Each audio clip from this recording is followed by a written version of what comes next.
চলে এসেছি আজকের গুরুত্বপূর্ণ লাইভে।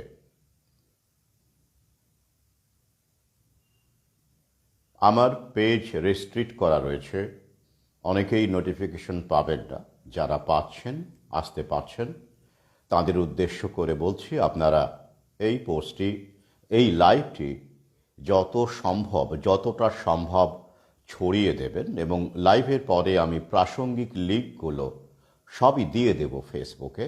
এছাড়া একটু আগেই ইউটিউবে আমি একটি লাইভ করেছি গুরুত্বপূর্ণ এই এফআই বিষয়ে, যেটি লোকসভায় কেন্দ্রীয় সরকার জানিয়েছে সেই সংক্রান্ত, এবং ইউরোপের যে এই এফআই স্ট্যাটিস্টিক্স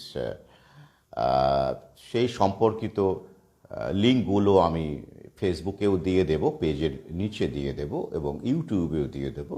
আমি এখন ইউটিউবে দিলাম না এই কারণে, সবই তো ব্লক করে দিয়েছে। তো আপাতত আপনাদের সঙ্গে এই লাইভটা হয়ে যাক, তারপরে যা হয় হবে আর কি। কথা যেহেতু দিয়েছি, কারণ আমার নামটাতেই আর্টিফিশিয়াল ইন্টেলিজেন্সের আপত্তি। কারণ দেবাশিস লাহা নামে একটি প্রোফাইলে যদি ওদের মতে আপত্তিজনক কিছু পোস্ট করি, তো দেবাশিস লাহার অপর প্রোফাইলটি অটোমেটিক্যালি ব্লক হয়ে যায়। কি বুঝলেন? মানে নামেই আপত্তি হয়ে গেছে, ঘোর অরুচি আর কি, হজম হচ্ছে না আমাকে। এরকম আমার মতো অনেকেই আছেন যাদেরকে আর ফেসবুক হজম করতে পারছে না আর কি, ইউটিউবও পারছে না, আমাকে তো ওয়ার্নিং দিয়েই রেখেছে। তো যাই হোক, আজকে আপনাদের প্রিয় একজন শিল্পী, ভারতীয় সঙ্গীতের ল্যান্ডমার্ক যাকে বলা হয়, যুগ বলা হয়, শ্রদ্ধেয়া লতা মঙ্গেশকরের প্রয়াণ ঘটেছে 92 বছর বয়সে। আপনারা অনেকেই শোকার্ত, অনেকেই যন্ত্রণার্ত, স্বাভাবিক। কারণ তার গানের সাথে আমাদের যৌবনের, আমাদের কৈশোরের অনেক সুন্দর মুহূর্তের যোগাযোগ আছে, আমরা রিলেট করতে পারি। তো লতা মঙ্গেশকরের একটি গান আমার ভীষণ প্রিয়, অনেক গানই প্রিয়, আপনাদেরও তো প্রিয়। তবে একটি গান আমার এই মুহূর্তে মনে পড়ছে, যার সাথে আজকের আলোচনার যোগ আছে। নমস্কার তমাল দাস। কি গান? কোন গান? সত্যম শিবম সুন্দরম। হ্যাঁ, সত্যম শিবম সুন্দরম এই গানটি আমার ভীষণ প্রিয় গান। আর এই গানটির সাথে আজকের আলোচনার যোগ আছে, কারণ যে বিষয়টি নিয়ে আমি আজকে আলোচনা করতে চলেছি সেটিও সত্যম শিবম সুন্দরম। কি সেই বিষয়? গাঁজা। কি অবাক হলেন? স্যার, আপনিও পারেন? এরকম একটা পবিত্র, বিশুদ্ধ, হৃদয়স্পর্শী গান এবং উপলব্ধি, যেটি গান হয়ে আমাদের কর্ণে প্রবেশ করে, সেই পবিত্র অনুভূতির সাথে গাঁজা। আমি আবার বলবো, হ্যাঁ, এই সত্যম শিবম সুন্দরম যদি উদাহরণ দিতে বলা হয়, আমাকে কোনো বস্তুর উদাহরণ দিতে যদি বলা হয় যা আমাদের ভালো রাখে, বা কোনো ঔষধের উদাহরণ দিতে যদি বলা হয় যা আমাদের ভালো রাখে, আমাদের স্বাস্থ্যের অধিকারকে সুনিশ্চিত করে, তাহলে আমি প্রমাণ দিয়ে, বৈজ্ঞানিক প্রমাণ দিয়ে দেখিয়ে দেব, তথ্য দিয়ে দেখিয়ে দেব, তার অন্যতম হবে গঞ্জিকা, গাঁজা, ক্যানাবিস, মারিজুয়ানা, হ্যাম্প। যে নামেই আপনি, যেভাবেই আপনি ডাকুন না কেন, সত্যটা কখনো মিথ্যে হয়ে যাবে না। আগে হ্যাঁ, ইউরোপ, আমেরিকায় মানুষ এখন বুঝতে পারছে। আমেরিকার 21টি দেশে, 21টি রাজ্যে, স্টেটে চাপে পড়ে, মানুষের চাপে পড়ে ক্যানাবিসকে লিগ্যালাইজ করা হচ্ছে পার্শিয়ালি, কখনো ঔষধ হিসেবে, মেডিসিন হিসেবে, এবং বেশ কয়েকটি স্টেটে রিল্যাক্সেশন বা রিক্রিয়েশন হিসেবে। আগে হ্যাঁ। তো এই যে গাঁজা, যাকে আমাদের আয়ুর্বেদে 5টি সবচেয়ে পবিত্র ঔষধির মধ্যে একটি ঔষধি বলা হয়েছে, অথর্ববেদে বলা হয়েছে এবং বলা হচ্ছে আমরা জানি যে এই গঞ্জিকা বা গাঁজার ওপরই ভিত্তি করে আয়ুর্বেদটা দাঁড়িয়ে আছে। এটা ফাউন্ডেশন। শুধু তাই নয়, গাঁজাকে, যাকে ইংরেজিতে আপনার ক্যানাবিস বলে থাকেন, সেটি আয়ুর্বেদের পেনিসিলিন বলা হয়। হ্যাঁ, এর এতটাই ক্ষমতা, ঔষধি গুণ, এমন আশ্চর্যভাবে কাজ করে মানুষের মন এবং শরীরের উপরে, যে বর্তমানকালে গবেষণা ইসরায়েল থেকে শুরু করে, আমেরিকা থেকে শুরু করে, ব্রিটেন থেকে শুরু করে, ফ্রান্স থেকে শুরু করে যে স্টাডিগুলো হচ্ছে, তাতে বারবার প্রমাণ হচ্ছে যে এই ক্যানাবিস কতটা মূল্যবান, অমূল্য জিনিস, যাকে আমাদের কাছ থেকে কেড়ে নেওয়া হয়েছে উদ্দেশ্য প্রণীত হবে। কারা কেড়েছে, কোন ফার্মা লবি, সব তথ্য এক এক করে আজকে আপনাদের সামনে আমি তুলে ধরব, লিঙ্ক দিয়ে দেব। আপনারা পড়বেন এবং ভাববেন এবং প্রশ্ন করবেন। এই সত্যম শিবম সুন্দরম গান শুনতে শুনতে আপনারা স্বাধীনতার 70-75 বছর অতিক্রম করেছেন। আপনারা যত লক্ষ হিন্দি গান শুনে ফেলেছেন এতদিন পর্যন্ত, যত হাজার ক্রিকেট ম্যাচ দেখে ফেলেছেন, যত হাজার বলিউড সিনেমা দেখে ফেলেছেন, তার 1% বা দশমিকেও যদি আপনারা একটু ভাবতেন, আমরা যদি একটু ভাবতাম, তাহলে আমাদের দেশের সাথে এত বড় বড় অন্যায় ওরা করার সুযোগ পেত না।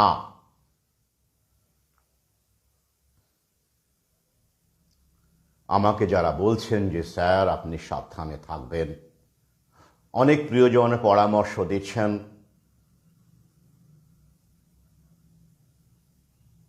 কি পরামর্শ দিচ্ছেন বুঝতেই পাচ্ছেন। তাদের আমি দোষ দিই না, তারা আমাকে ভালোবাসেন, স্বাভাবিক।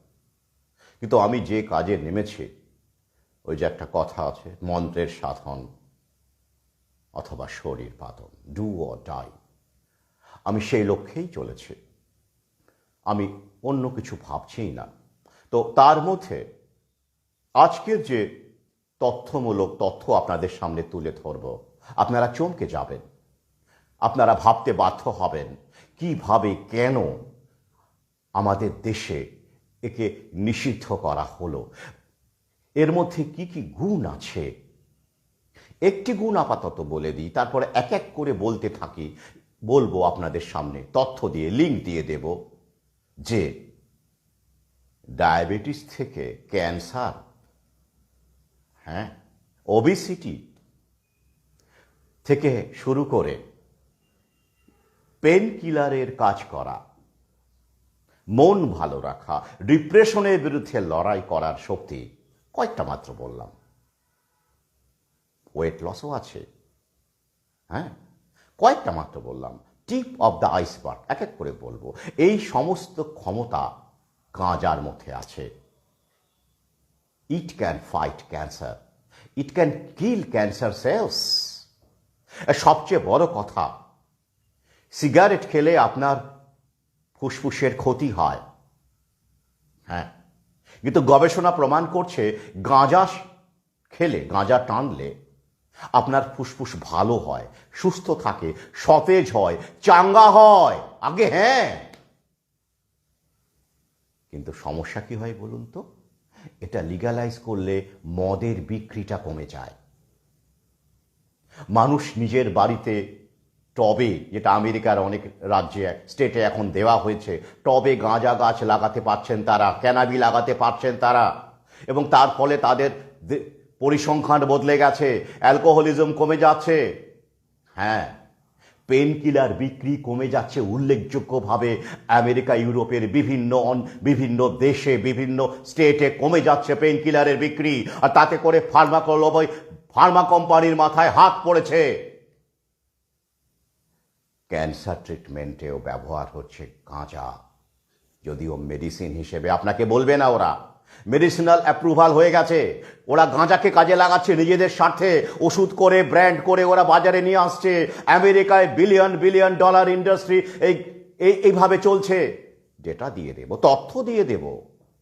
অথচ আমাদের দেশ, যার আয়ুর্বেদ পঞ্চম বেদ, যার যে ওষুধের ওপর ভিত্তি করে আমাদের নিরোগ রাখার পথে এগিয়ে চলেছিল আয়ুর্বেদ পঞ্চম বেদ, তাকে শেষ করে দেওয়ার জন্য, তাকে ধ্বংস করে দেওয়ার জন্য এই ফার্মা লবির চক্রান্ত, ব্যাংকিং এলিটদের চক্রান্ত।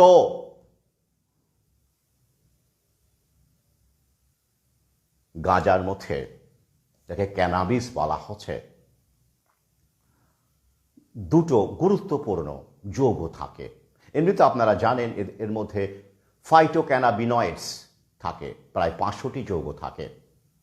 তার মধ্যে দুটি গুরুত্বপূর্ণ, যা আমাদের মস্তিষ্কে ক্রিয়া করে, আমাদের পেন, কোনো সাইড এফেক্ট ছাড়া।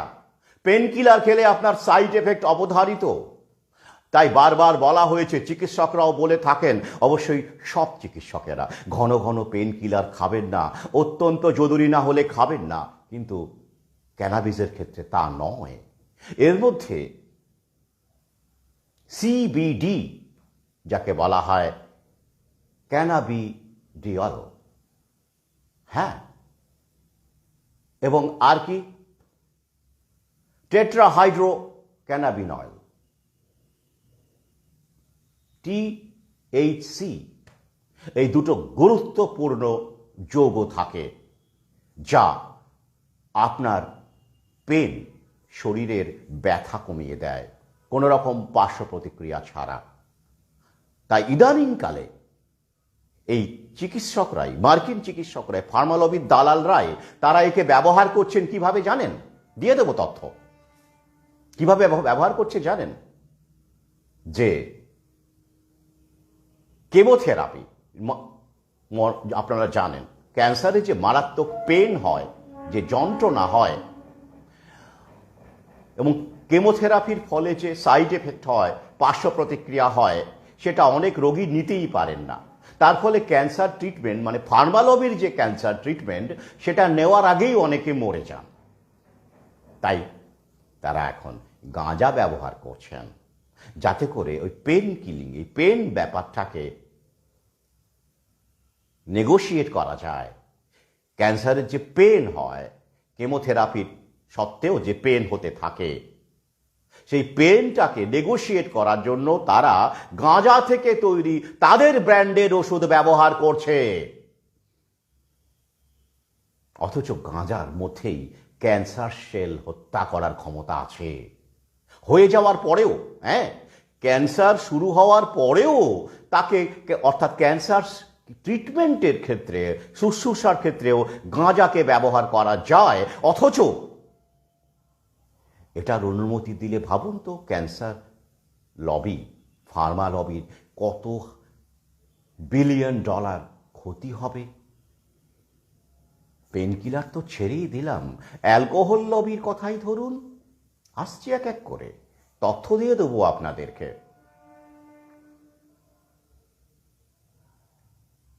কি ভাবছেন? সত্যম শিবম সুন্দরম, গাঁজা। খুব কি ভুল বলেছি? ভুল বলিনি। আচ্ছা বলুন তো, এই গাঁজাকে টার্গেট কেন করা হয়েছিল প্রথমে? বিজ্ঞান দিয়ে, বিজ্ঞানের কারণে। গাঁজা, আপনারা তো জানেন, গাঁজা মানে সভ্য তথাকথিত শিক্ষিত লোকজন নাক ছিটকাবে, চি চি চি গাঁজাখোর। এসবই এনজিও দিয়ে, দালাল চিকিৎসকদেরকে দিয়ে বলিয়ে, দালাল ফার্মা লবিকে দিয়ে বলিয়ে, দালাল সংবাদ মাধ্যমকে দিয়ে বলিয়ে সত্যকে বিকৃত করার সুপরিকল্পিত ষড়যন্ত্র। তাই গাঁজাকে নেতিবাচকভাবে আপনাদের সামনে বারবার করে নিয়ে আসা হয়েছে। তো এটা শুরু হয়েছিল কিভাবে? বিজ্ঞান দেখিয়ে? না, বিজ্ঞান তো উল্টো কথা বলছে। এটা তো মহা ঔষধ, মহা ঔষধ। তবে কিভাবে শুরু হয়েছিল জানেন? 1900 খ্রিস্টাব্দ নাগাদ আপনারা জানেন মেক্সিকোতে কৃষি বিপ্লব হয়েছিল, কৃষক বিপ্লব হয়েছিল, ফার্মার্স রিবেলিয়ন। তারপরে 1910 নাগাদ প্রচুর মানুষ সেখানে, যা হয় আর কি যুদ্ধের ফলে, কারণ সেখানেও মারাত্মকভাবে আক্রমণ হানায় শাসক শ্রেণী, অনেক মানুষ ভিটে মাটি থেকে উৎখাত হয়ে পালিয়ে প্রাণ বাঁচানোর জন্য বা খাদ্যের সন্ধানে পার্শ্ববর্তী মার্কিন মুলুকে পাড়ি জমিয়েছিল এই মেক্সিকানরা। তারপরে কি হলো? এইসব মেক্সিকানকে তাড়াতে হবে। আবার এদিকে মানবিকতাও দেখাচ্ছে স্থানীয় লোকজন, তাই তাদেরকে নেগেটিভভাবে, চরম নক্কারজনকভাবে তাদেরকে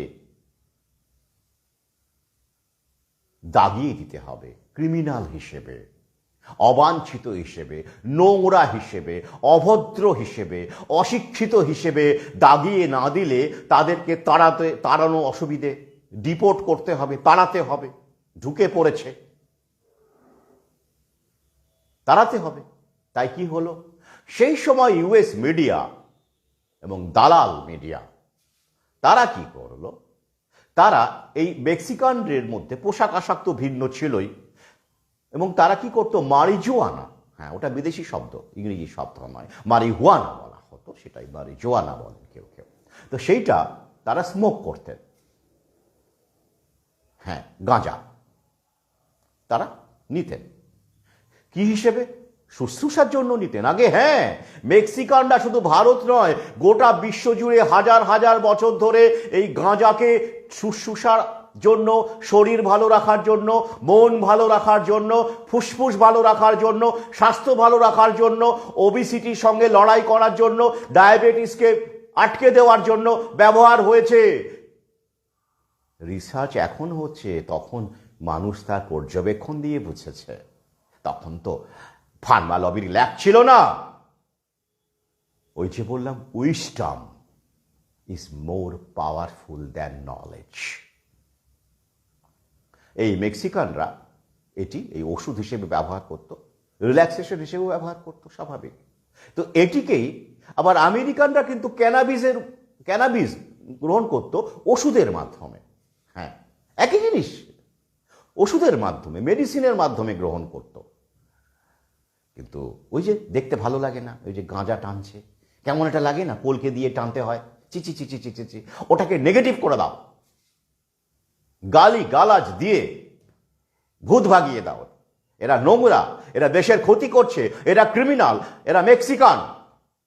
হ্যাঁ, অথচ কোট আনকোট শিক্ষিত আমেরিকানরা বোঝার চেষ্টাই করলেন না যে যেটা মারিহুয়ানা বলা হচ্ছে, ওটা যা ওই ক্যানাবিস তারা যে গ্রহণ করছেন ওষুধের মাধ্যমে, পিলের মাধ্যমে, ফার্মা কোম্পানির পিলের মাধ্যমে, সেটাও একই জিনিস, শুধু আকারে প্রকারে একটু বদলে দেওয়া। হ্যাঁ, তারা বুঝলেন না, তারা এই মিডিয়ার ভার্সনটাকেই গ্রহণ করলেন, যেমন করে এখন আমাদের দেশের কোট আনকোট শিক্ষিত লোকজন মিডিয়ার ভার্সনটিকেই গ্রহণ করছেন। করোনা, করোনা, করোনামৃত, ঠিক একইভাবে। হ্যাঁ, এবার কি হলো শুনুন। এটা যখন শুরু করা গেল, বন্ধ করা হলো, আস্তে আস্তে আইন করা হলো আমেরিকায়, কিন্তু ফার্মা লবি কিন্তু ব্যবসা চালিয়ে গেল। ফার্মা লবি কিন্তু ব্যবসা ছাড়লো না, গাঁজা থেকে চালিয়ে গেল বিভিন্ন রকম ভাবে। যাই হোক, তারপরে কি হলো, আমাদের দেশেও এটা চাপিয়ে দেওয়ার চেষ্টা শুরু হলো 1960-এর দশক থেকে। 1961-তে ইউএনওতে ওই সিনথেটিক ড্রাগের মধ্যে গাঁজাকে ফেলে দিয়ে চেষ্টা করা হলো ভারত যাতে মেনে নেয়, গাঁজাকে বেআইনি ঘোষণা করে। কিন্তু ভারত তখন রাজি হয়নি। ভারতের তখনও শিরদাঁড়া ছিল, তারা সই করেনি। ইউএনওর সেই প্রস্তাবে তারা সই করেনি। তারপরে কি হলো? 1985 সালে এলো রাজীব গান্ধীর সরকার। মার্কিন দালাল হিসেবে রাজীব গান্ধী। আমেরিকার চাপও তো চালিয়ে যাচ্ছিল না। ক্ষমতায় এসেছো, এবার একটুখানি দয়াধম্ম করতে হবে তো নাকি? দান ধ্যান তো করতে হবে। তো যাই হোক, তো রাজীব গান্ধী সরকার 1985 সালে মার্কিনী দাবি মেনে নিলেন। মেনে নিয়ে গাঁজাকে আমাদের দেশে বেআইনি ঘোষণা করলেন। আগে হ্যাঁ, বেআইনি ঘোষণা করলেন 1985 সালে। কি বুঝলেন? সাম্প্রতিককালে বাবা রামদেব একটি ভালো কাজ করেছেন। খুব নতুন অভিনব নয়, কারণ ইউএসের অনেক স্টেটে, 21টি স্টেটে এবং কয়েকটি স্টেটে আমি তথ্য দিয়ে দেবো, লিঙ্ক দিয়ে দেবো, রীতিমতো রিক্রিয়েশন হিসেবে গাঁজাকে অনুমতি দেওয়া হয়েছে এবং বাড়িতে গাঁজা গাছ লাগানোর অবশ্যই একটা পরিমাণ অনুসারে, এবং কোনো কোনো দেশে ইউরোপের তারা রীতিমতো পুরোটাই লিগালাইজ করে দিয়েছে। বাড়িতে তারা একাধিক গাছ লাগাতে পারেন, কারণ এটা তো আমাদের স্বাস্থ্য। হ্যাঁ, গাঁজা আমাদের স্বাস্থ্য। দৃষ্টিভঙ্গি বদলান, ভাবুন, তথ্য নিন, পড়াশোনা করুন। Study study and study.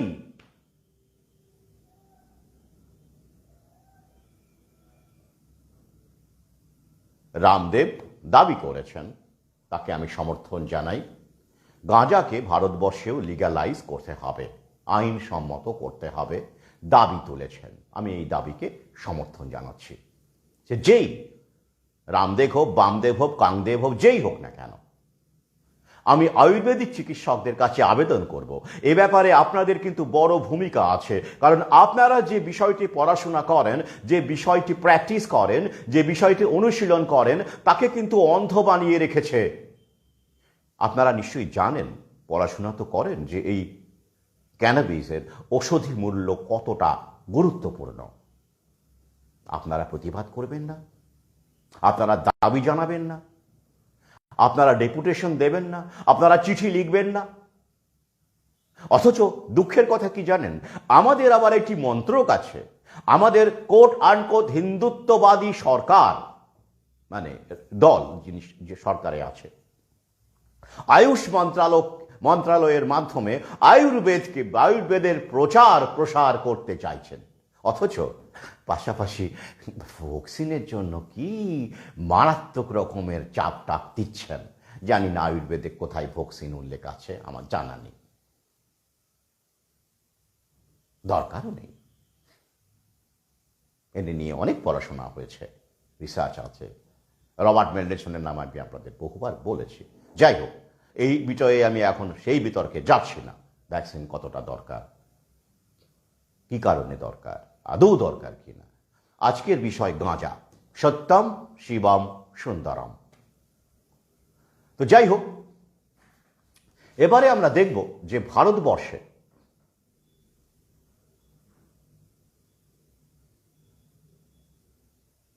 এই গাঁজা নিষিদ্ধ করার পেছনে তো কারণগুলো আমি পরে, ফার্মা কোম্পানির ব্যাপারগুলো আমি আসবো এক এক করে, কারণ আমি আজকে ঘণ্টাখানেকের জন্য অন্তত থাকবো ফেসবুকে।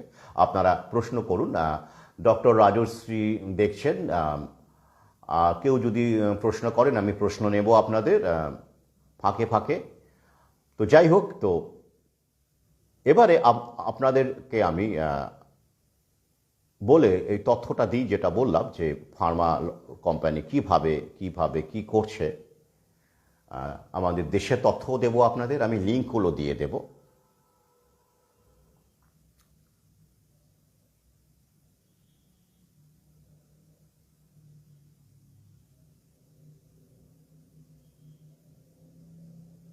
আচ্ছা, দেখে নিন গাঁজার কি কি কাজে লাগে। আমি সংক্ষেপে আপনাদেরকে বলি। প্রথমেই রয়েছে ক্রনিক পেন। হ্যাঁ, যন্ত্রণা, আপনার শুধু এখন যন্ত্রণা হচ্ছে না তা নয়, ক্রনিক পেন অর্থাৎ দীর্ঘদিন ধরে যে যন্ত্রণা আপনাকে পীড়িত করছে, সেখান থেকে আপনাকে মুক্তি দিতে পারে। National academies of sciences, engineering and medicine, তারা 1000 সায়েন্টিফিক স্টাডিকে অ্যাসেস করেছে, অ্যাসেস করে এই সিদ্ধান্তে এসেছে। আগে হ্যাঁ, 25 বিলিয়ন অ্যাডাল্ট আমেরিকাতে, তার উপর তারা এই স্টাডি করেছেন। 25 বিলিয়ন সংখ্যাটা কিন্তু কম নয়। আর কি, অ্যালকোহলিজম অ্যান্ড ড্রাগ অ্যাডিকশন। আগে হ্যাঁ, যারা মদ ছাড়াতে পারছেন না, অনেক মানুষ মদে আসক্ত হয়ে গেছে। পরে আমি আসবো মদ এবং যতটা ক্ষতি করছে, সিগারেট যতটা ক্ষতি করে, গাঁজা কিন্তু তার বিন্দু মাত্র করে না, বরং ভালো করে। তাহলে ড্রাগ অ্যাডিকশন, অ্যালকোহলিজমকে কিওর করতে ক্যানাবিসের উল্লেখযোগ্য ভূমিকা আছে।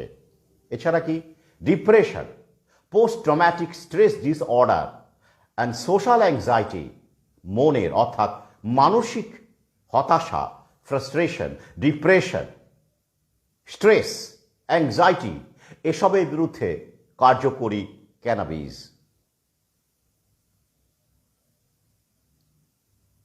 সাইকোসিস, ক্যান্সার, হ্যাঁ, evidence suggests that oral cannabinoids are effective against nausea and vomiting caused by chemotherapy. কেমোথেরাপির ফলে যে বমি হয়, গাগুলোয়, নসিয়া যাকে বলা হচ্ছে, তাকে নিয়ন্ত্রণ করতে, সারাতে কাজে লাগতে পারে এই ক্যানাবিস। আর কি, and some small studies have found that smoked marijuana may also help to alleviate these symptoms. Studies on cancer cells suggest that cannabinoids may either slow down the growth or kill some types of cancer. ভাবতে পারেন,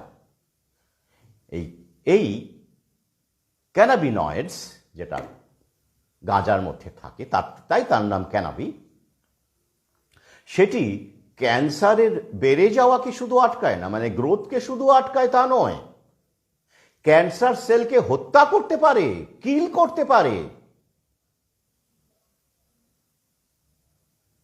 হ্যাঁ, এবার বুঝতে পারছেন তো কেন এটাকে বন্ধ রাখা হয়েছে, নিষিদ্ধ করা হয়েছে। কারণ এটি আপনি হাতের কাছে পেলে, হাতের কাছে থাকলে, ফার্মা কোম্পানির বাজারটাই বন্ধ হয়ে যাবে, ঝাঁপ ফেলে দেবে। আপনারা দেখুন, খেয়াল করে স্টাডি দেখবেন যে আমাদের দেশে কি ক্যান্সার আগে ছিল না। ক্যান্সার বলতে আমরা জেনারেলি বুঝি জেনেটিক, মানে যেটা ছিল। লাইফস্টাইল ক্যান্সার আমাদের দেশে ছিলই না। লাইফস্টাইল ক্যান্সার মানে কি?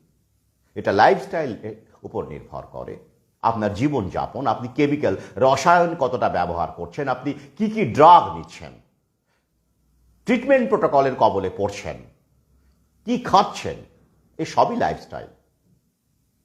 হ্যাঁ, এর উপরে নির্ভর করে ক্যান্সার, যেটা রিলেট করা ক্যান্সার, এর সঙ্গে রিলেটেড, সেটা বিগত 50 বছরে কত বেড়েছে সেটা আপনারা দেখুন। 50 বছর দরকার নেই, আপনি 85-এর পর থেকেই দেখুন না কেন। হ্যাঁ, ওই তো 50 বছরই প্রায় হচ্ছে। দেখুন, স্টাডি করুন, কম্পেয়ার করুন, দেখবেন বিগত 20-25 বছরে ক্যান্সারের সংখ্যা কত বেড়েছে। ফার্মা কোম্পানির হরিয়ালি বেড়েই চলেছে। তাহলে একটা সময় কি ছিল, ক্যান্সার কেবলমাত্র এল্ডারলি ডিজিজ বলা হতো, বয়স হয়ে গেলে হতো, কর্কট বলা হতো, যেটা অনেকটাই বংশগতি বা জিন ঘটিত ছিল। লাইফস্টাইলের কারণে, জীবনযাপন, খাদ্যাভ্যাস, ট্রিটমেন্ট প্রোটোকলের কারণে ক্যান্সার শোনা যেত না। আর কি, মাল্টিপল স্ক্লেরোসিস, এপিলেপসি, মৃগীর ক্ষেত্রেও,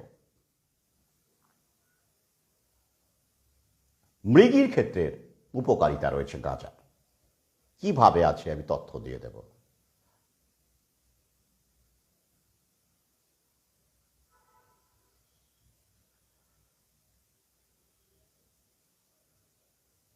এবার আমরা দেখে নেব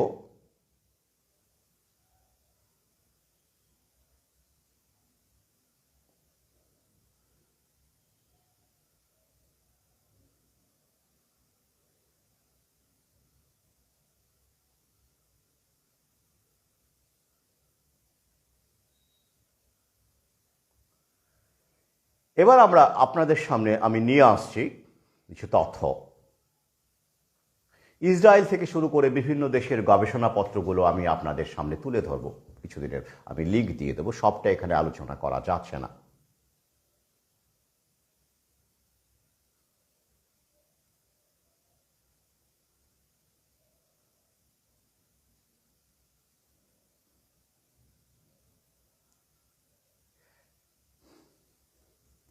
আমেরিকার সহ 40টি দেশে পার্সিয়ালি লিগ্যাল করা হয়েছে।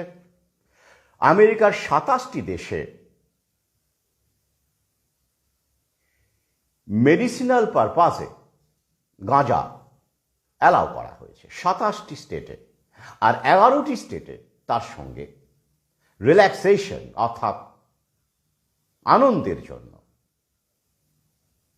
নেশার জন্য গাঁজাকে 11টি স্টেটে অনুমোদন করেছে খোদ মার্কিন যুক্তরাষ্ট্র। তাহলে আমাদের দেশে কেন? আমাদের দেশের চেতনা নেই।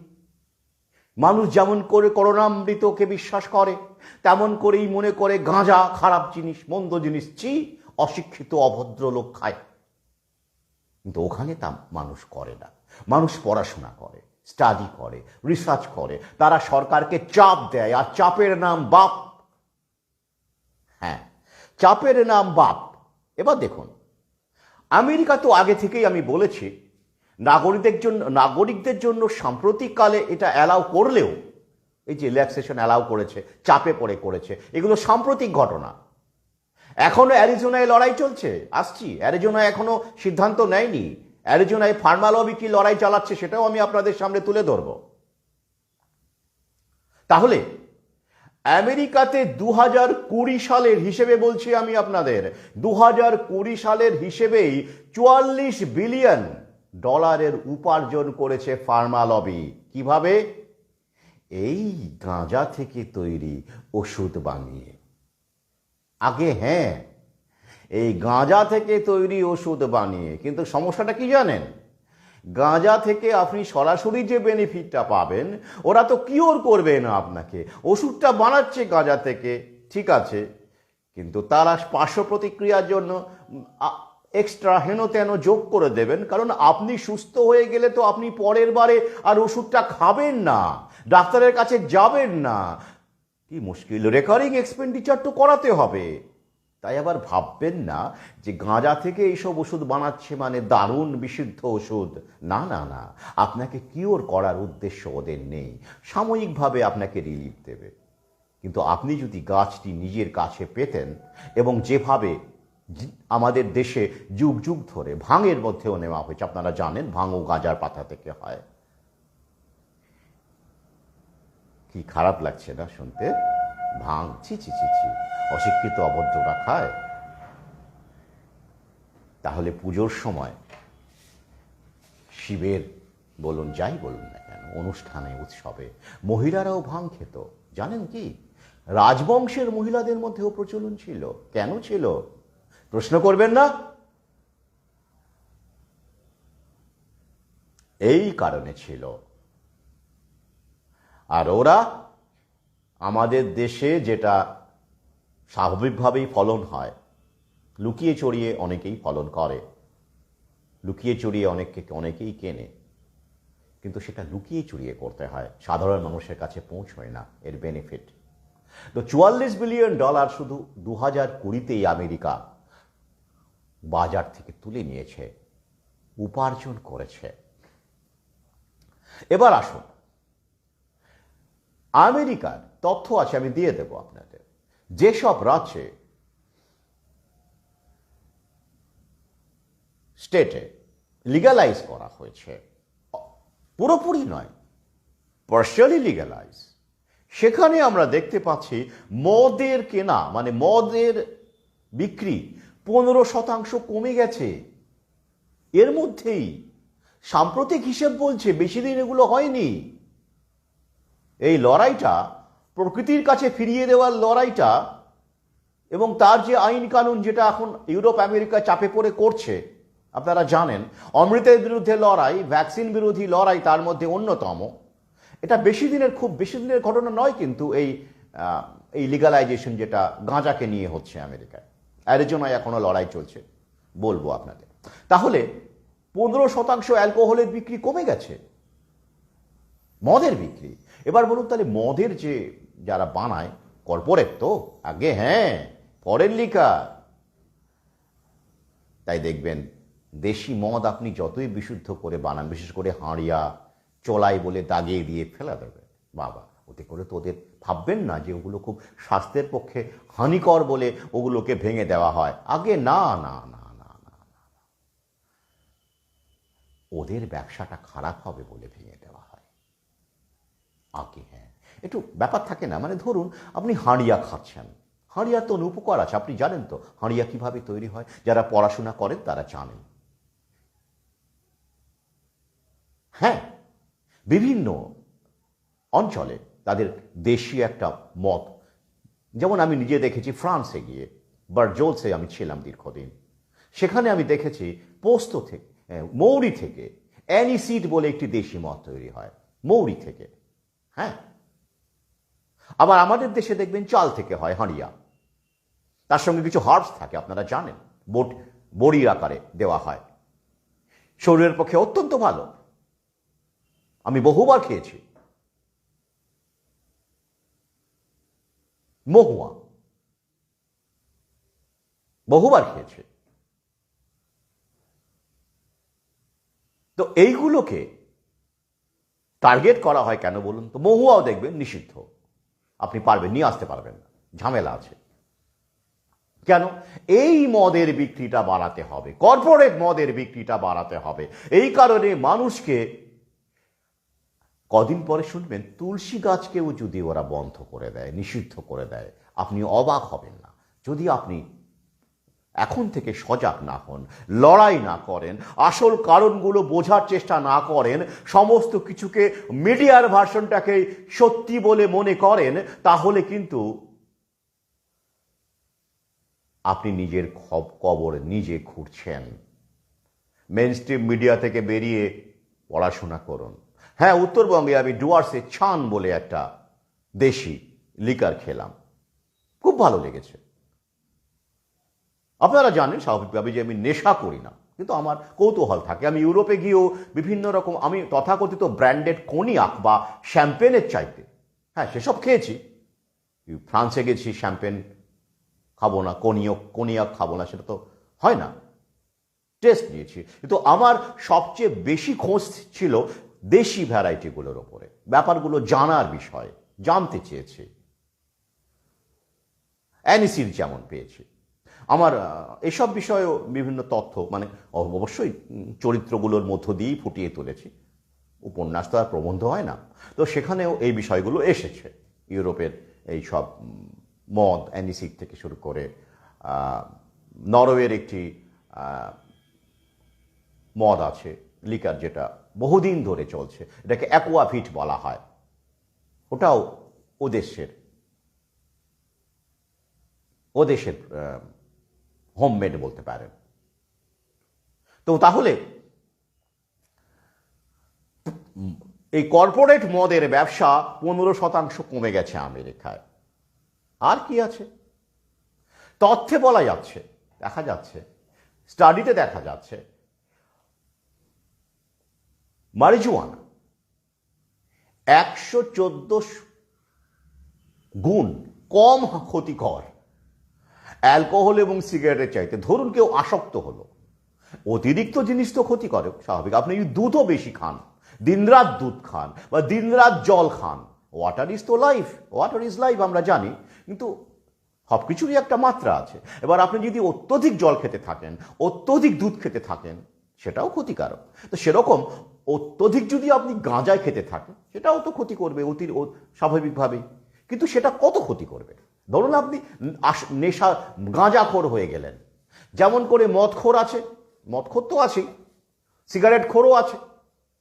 এই তিনজনের মধ্যে যদি কম্পেয়ার করা হয়, যে এক সিগারেট খোর দিনে 5 প্যাকেট 6 প্যাকেট 7 প্যাকেট উড়িয়ে দিচ্ছে, মদখোর সকালবেলা ঘুম থেকে ওঠার পরই মুখ না ধুয়েই শুরু করে দিচ্ছে, চলছে রাত্রির পর্যন্ত, মদখোর। এবার গাঁজাখোর, আমি ধরলাম গোটা দিনই গাঁজা খাচ্ছে, তো এইরকম তিনজনের মধ্যে যদি কম্পেয়ার করা হয়, স্টাডি বলছে যে 114 গুণ কম ক্ষতিকারক হবে এই গাঁজা। কি বুঝলেন? সত্যম শিবম সুন্দরম। এই স্টাডিগুলো কিন্তু আমাদের আয়ুর্বেদের কোনো মুনি ঋষি করছেন তা নয়, কিন্তু মডার্ন মেডিসিনের সাইটি করছে, যারা চিকিৎসক তারাই বলছেন। হ্যাঁ, কিন্তু আমাদের কাছে পৌঁছে দেওয়া হচ্ছে না, আমরা জানতে পাচ্ছি না, আমাদের জানানো হচ্ছে না। শুধু মেইন স্ট্রিম মিডিয়া কি খবর করে, অমুক জায়গায় 10 কেজি গাঁজা বাজেয়াপ্ত, ব্যাস।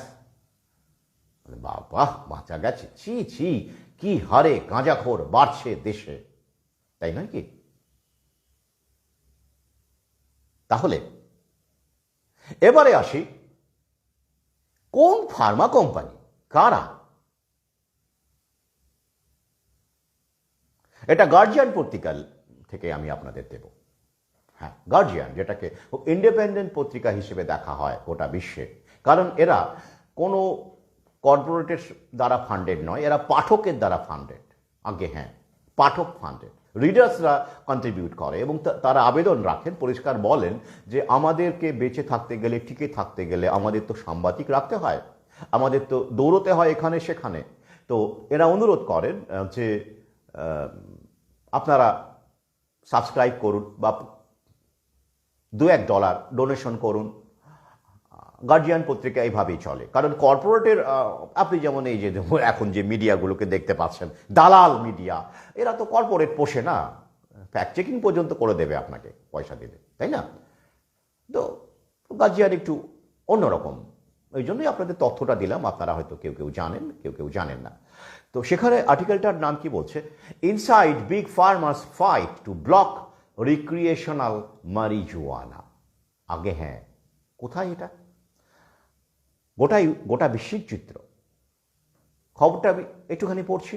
Pharma and alcohol companies have been quietly bankrolling the opposition to legal marijuana, raising questions about threats to market share. আগে হ্যাঁ, এরা যাতে করে marijuanaকে লিগালাইজ করা না যায়, এখনো অনেক দেশে হয়নি, অনেক রাজ্যে হয়নি, তার জন্য তারা ইনভেস্ট করছেন, টাকা ঢালছেন। হ্যাঁ, মিডিয়াতে টাকা তো ঢালছেনই, এনজিওকে টাকা দিচ্ছেন। কত টাকা দিচ্ছেন, কিভাবে দিচ্ছেন আসছে।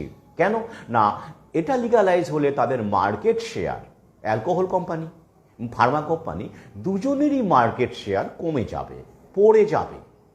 ইতিমধ্যেই তো আপনারা দেখলেন, যেসব আমেরিকার যেসব স্টেটে লিগালাইজ হয়েছে, পার্সিয়ালি লিগালাইজ হয়েছে, সেসবে 15% মদের বিক্রি কমে গেছে।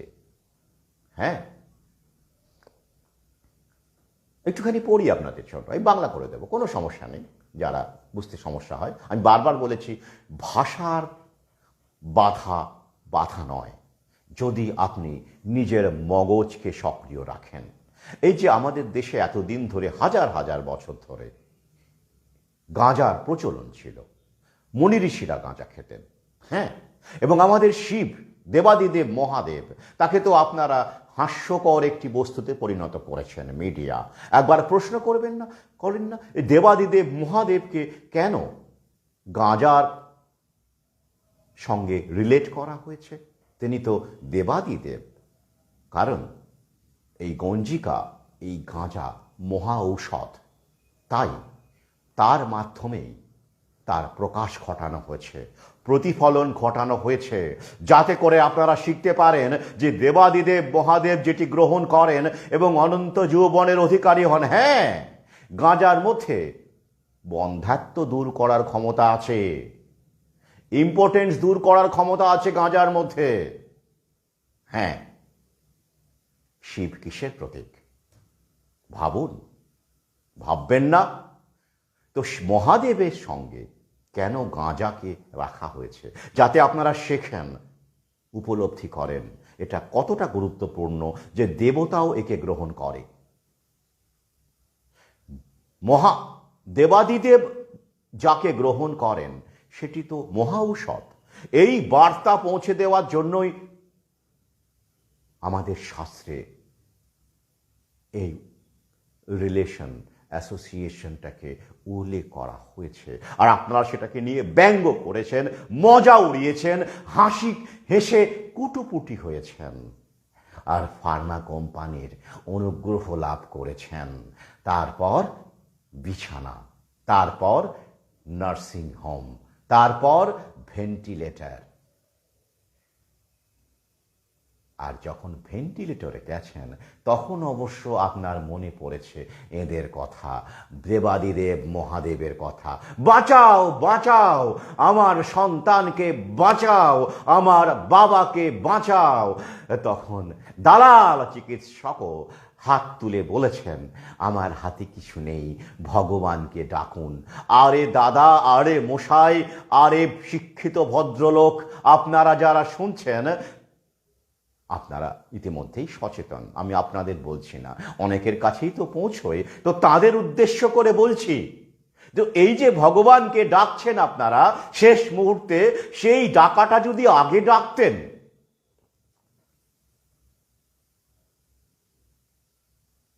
তাহলে এই করুণ পরিণতি হতো না, হতো না এই করুণ পরিণতি।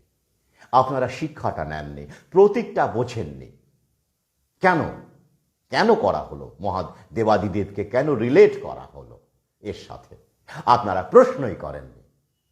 আপনারা মেইন স্ট্রিম মিডিয়া আপনাদের সামনে যা তুলে ধরেছে, হাসাহাসি করেছে, গাঁজাখোর বলেছে, শিব গাঁজাখোর, মহাদেব গাঁজাখোর, আপনারা শুনেছেন, হ্যাঁ হ্যাঁ হ্যাঁ করে হেসেছেন, আর গিনিপিগে পরিণত হয়েছেন ফার্মা কোম্পানির। আসুন একটু পড়ি।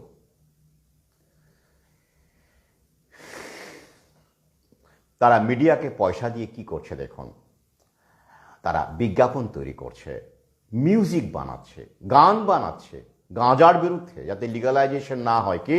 The advertisements feature law makers and teachers who paint a bleak future for Arizona's children if voters approve proposition 205। যে প্রস্তাবটা, সেটা 205 প্রস্তাব, যেটা গাঁজাকে লিগালাইজ করার জন্য তোলা হচ্ছে অ্যারিজোনায়। সেখানে এইসব শিক্ষকদেরকে পয়সা দিয়ে, ল মেকার আইনজীবী যারা আইন বানায় তাদেরকে পয়সা দিয়ে, তাদেরকে মাধ্যমে বলিয়ে, বিজ্ঞাপন দিয়ে কি বলাচ্ছে এই ফার্মা কোম্পানিগুলো? কি বলাচ্ছে বলুন তো? আমেরিকার অ্যারিজোনার ছেলে মেয়ে, অ্যারিজোনার একটা লড়াইটা চলছে, আমি অ্যারিজোনার কথাই বলেছি, ছেলে মেয়ের জন্য এটি ভয়ঙ্কর ভবিষ্যৎ অপেক্ষা করে আছে যদি এটাকে লিগালাইজ করা হয় বলে গানের মাধ্যমে, খবরের মাধ্যমে, ডকুমেন্টারির মাধ্যমে তারা মানুষকে প্রভাবিত করার চেষ্টা করছেন, যাতে সরকার গাঁজাকে লিগালাইজ না করে আগে। হ্যাঁ, কারণ এই 205-এর মাধ্যমে সরকার, অ্যারিজোনার সরকার যে বিলটি আনছে, আইনটি করতে চলেছে, তাতে করে 21 বছরের যারা বয়স এবং তার উপরে যাদের বয়স 21 এবং তারা 1 আউন্স গাঁজা রাখতে পারবেন এবং 6টি গাছ লাগাতে পারবেন বাড়িতে, 6টি গাছ বাড়িতে লাগাতে পারবেন এবং 1 আউন্স বহন করতে পারবেন বাইরে। তাতেই ফার্মা কোম্পানি এবং অ্যালকোহল কোম্পানির মাথায় হাত। এবার তারা কি করছে, আর কি করছে? এ তো অ্যাডভার্টাইজ করছে, ঠিক আছে,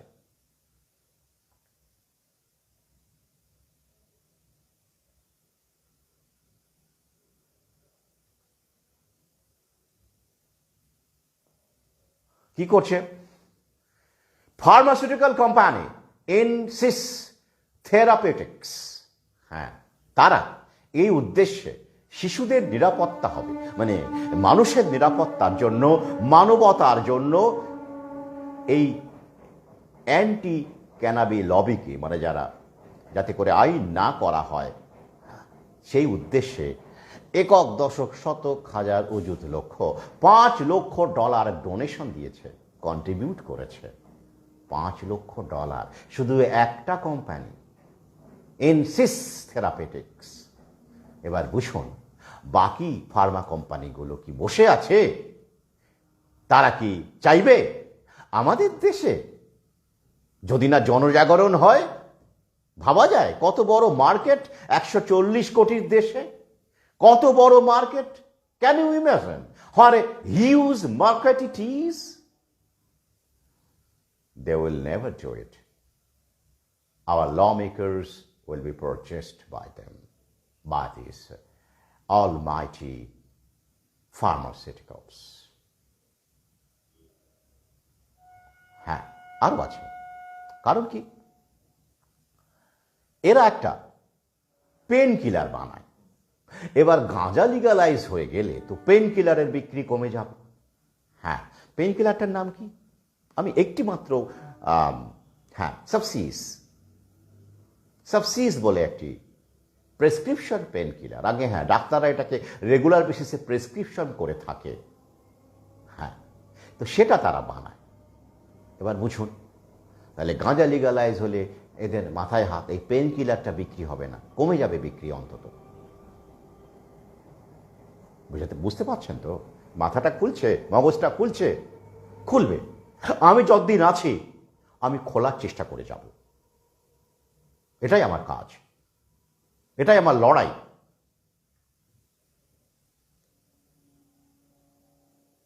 এবার দেখুন, তথ্য আছে। এরা দাবি করছে যে মারিজুয়ানা লিগালাইজ হয়ে গেলে বাচ্চা কাচ্চার হাতে পড়বে এবং সেটা ক্ষতি করবে, মারাত্মক হারে মারাত্মক ক্ষতি হবে ইত্যাদি ইত্যাদি। আসুন তথ্য নিয়ে নেওয়া যাক।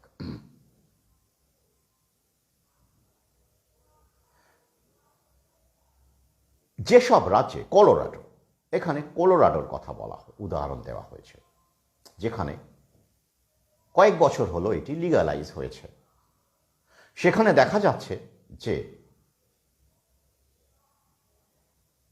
2014 সালে কলোরাডোতে এটা লিগালাইজ হয়, বেশি দিন হয়নি।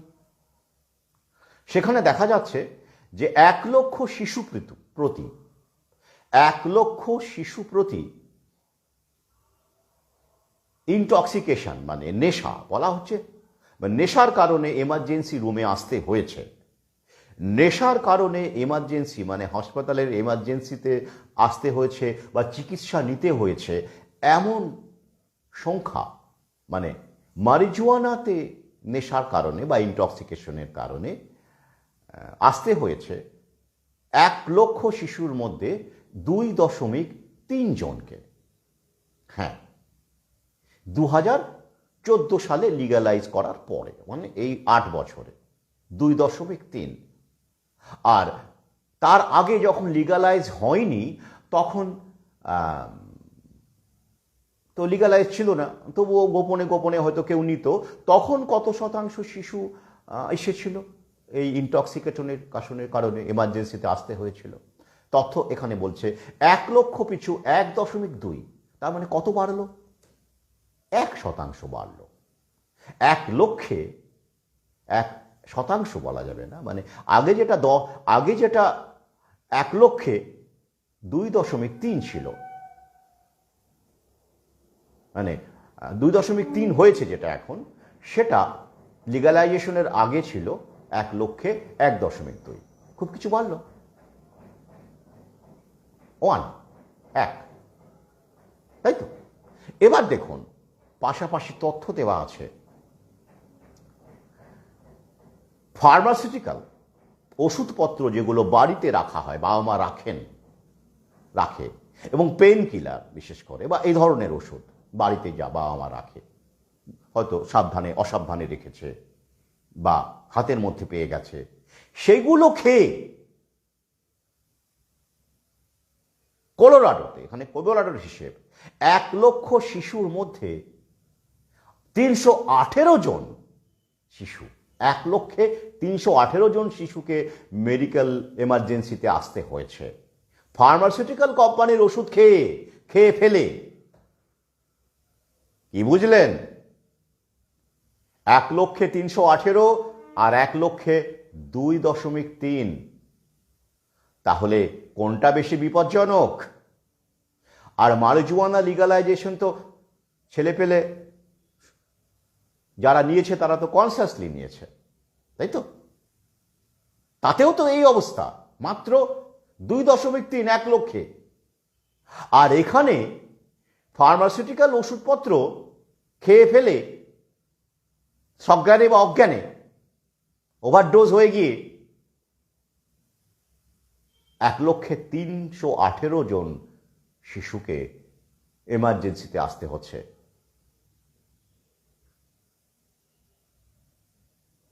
আর একটা তথ্য দিই,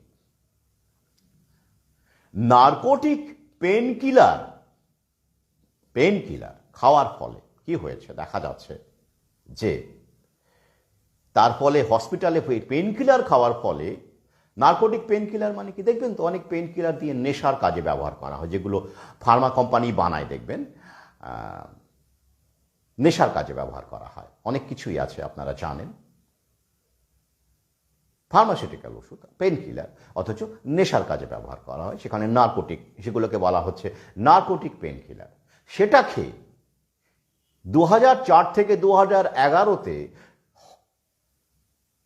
হসপিটালে ভর্তি হতে হয়েছে 275% বৃদ্ধি পেয়েছে। হসপিটালাইজেশনের সংখ্যা 225% বৃদ্ধি পেয়েছে এই ফার্মা কোম্পানির পেনকিলার খেয়ে।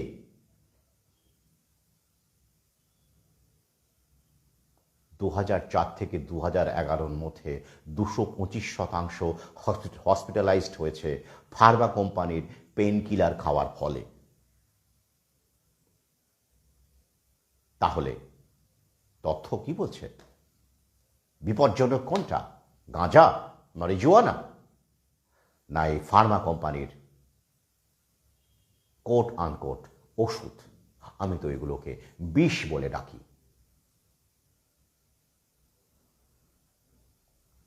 এবং সেখানে পরিষ্কার বলা হচ্ছে যে ইনসিস থেরাপিউটিক্স তারা যে কন্ট্রিবিউট করছে এই লিগালাইজেশনের বিরুদ্ধে লড়াই করবার জন্য, লবিকে দিচ্ছে পয়সা, অ্যাডভার্টাইজের জন্য খরচা করছে $5 লক্ষ, সেটা মার্কেট শেয়ারকে বজায় রাখার জন্য। সে তথ্য আছে। কি তথ্য আছে? In November 5 states, Arizona, Massachusetts, Spain, Nevada and California, এরা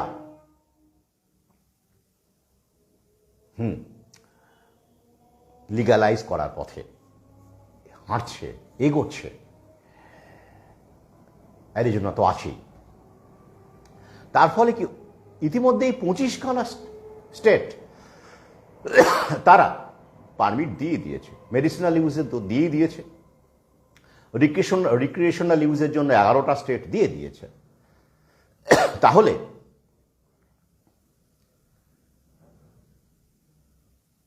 আগামীতে এই ফার্মা কোম্পানিগুলোর, মদ কোম্পানিগুলোর অবস্থা যে কত ভয়ঙ্কর হতে পারে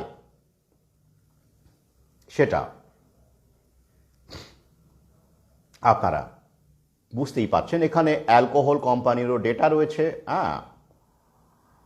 এবং তারাও কত কত $মিলিয়ন লবিং করছে সেটাও রয়েছে। আমি সমস্ত কিছু আপনারা দেখে নেবেন, পড়ে নেবেন।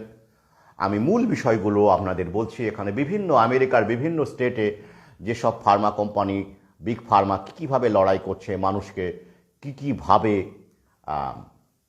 ব্রেন ওয়াশ করছে মিডিয়ার মাধ্যমে, কত বিলিয়ন খরচা করছে, সমস্ত তথ্য এখানে দেওয়া রয়েছে। এই গার্জিয়ান পত্রিকার লিঙ্কটি আমি আপনাদের দিয়ে দেব, ফেসবুকেই দিয়ে দেব, পেজে দিয়ে দেব, আপনারা পড়ে নেবেন। যারা খুব একটা কঠিন কিছু ইংরেজি নয়, অনেকেই ইংরেজি বোঝেন, আমার সহযোদ্ধারা যারা রয়েছেন তারা নিজেরাই পড়তে পারবেন। আসলে এইগুলো পুরোটা আলোচনা করতে গেলে লাইভ দীর্ঘ হয়ে যাবে, আবার খুব বেশি দীর্ঘ লাইভ হলে মানুষের দেখার ধৈর্য থাকবে না। ইতিমধ্যেই তো পেজ রেস্ট্রিক্ট করে দেওয়া হয়েছে। যাই হোক, পুরোটাই বাজার দখলের লড়াই, এতক্ষণে নিশ্চয়ই বুঝতে পেরেছেন। তাই আমি আবার অনুরোধ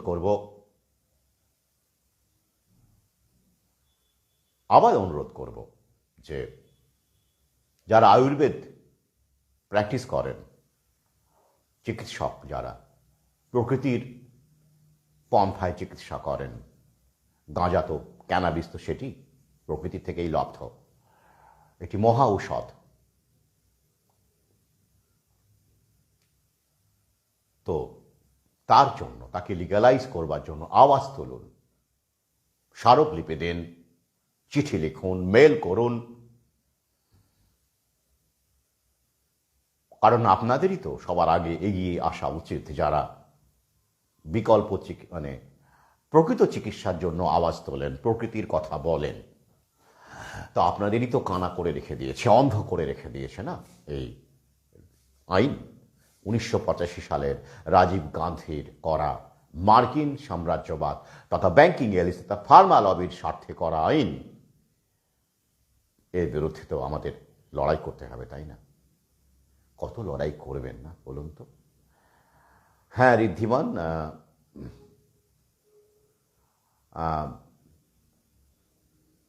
তোমার কমেন্টটা পুরো দেখতে পাচ্ছি না, আর একটি কি পপ আপ এসেছে, কে Sudipta Bhowmik wants to be in your video. বুঝতে পারছি না এটা আবার কি, সবাই তো মানে এটা আমার জানা নেই, সবাই তো ভিডিওতেই আছে, আবার আলাদা করে কি করে কাকে ভিডিওতে আনবো। তো আচ্ছা, এটাকে আমি টাচ করে দিই, কি হলো? আচ্ছা, উড়ে গেল। ভাস্কর কমেন্ট পড়ে একটু আলোচনা করবেন। এখন সমস্যা হচ্ছে, আমি তো যে প্রোফাইলটি থেকে আমি অন হয়েছি সেটি গোপন প্রোফাইল, সেটাতে আমি কোনো পোস্ট করি না, সেখান থেকে আমি কোনো কমেন্ট করি না, কারণ ওটাকে বাঁচাতে হবে, নাহলে রিপোর্ট হয়ে যাবে।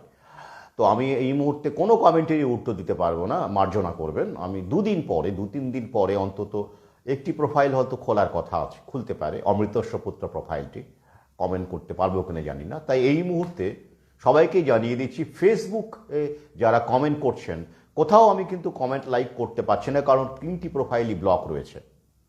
আমি যে প্রোফাইলটি থেকে আমি লাইভ হয়েছি এখন, সেটিকে আমি ব্যবহার করি না, একদমই ব্যবহার করি না। সেখানে কোনো বন্ধুও নেই, কেউই নেই, চরম নির্জন একটি প্রোফাইল, তার মাধ্যমে আমি কোনো কমেন্ট বা কিছু করি না। তবে হ্যাঁ, আমি অবশ্যই আমার প্রোফাইল খুলে গেলে আমি নিশ্চয়ই যে প্রোফাইলগুলো আপনাদের পরিচিত প্রোফাইল, সেগুলো খুলে গেলে, অন্তত একটি খুলে গেলে আমি নিশ্চয়ই আপনাদের কমেন্টের উত্তর দেব।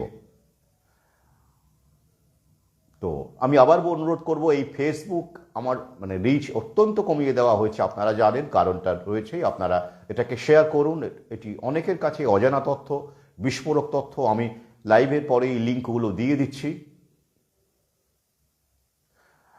হ্যাঁ, অনেকটাই পারবে, কিছুটা। আমি এটা নিয়ে গবেষণার দরকার আছে, কারণ আমি এই মুহূর্তে সে বিষয়ে কোনো রকম মন্তব্য করব না। কারণ গাঁজা যখন মানুষ খেত, মানুষের যখন কাজে লাগতো, ব্যবহার করত, তখন তো এই ফার্মা কোম্পানির তৈরি মানে ভ্যাকসিনের মধ্যে দেওয়া স্পাইক প্রোটিনের ব্যাপারটা ছিল না। তবে এ ব্যাপারে কোনো সন্দেহ নেই যে প্রমাণিত স্টাডি, আমি লিঙ্কগুলোই দিয়ে দেব, যে স্বাস্থ্যের ক্ষেত্রে তো অবশ্যই উপকারী, কোনো সন্দেহ নেই। তাই আপনাদের দৃষ্টিভঙ্গিটা বদলাতে হবে। আমি এটাই বলছি যে আমাদেরকে কিন্তু বিভক্ত করে দেওয়ার জন্য এই দৃষ্টিভঙ্গিগুলো কাজে লাগানো হয়। আমাদেরকে আসলে সভ্য মানে এরকম, ভদ্র মানে এরকম, শিক্ষিত মানে এরকম পোশাক আশাক পরতে হবে, শিক্ষিত মানে মাঝে মধ্যে একটু ইংরেজি বললে ভালো হয়, আর অ্যাকসেন্টটা যদি আমেরিকান হয়, অস্ট্রেলিয়ান হয়, আরও ভালো হয়, কানাডিয়ান হলেও চলবে, মানে অ্যাকসেন্টটা, প্রনাউন্সিয়েশনটা একটু ভালো হবে, তবে শিক্ষিত একটু বেটার হবে।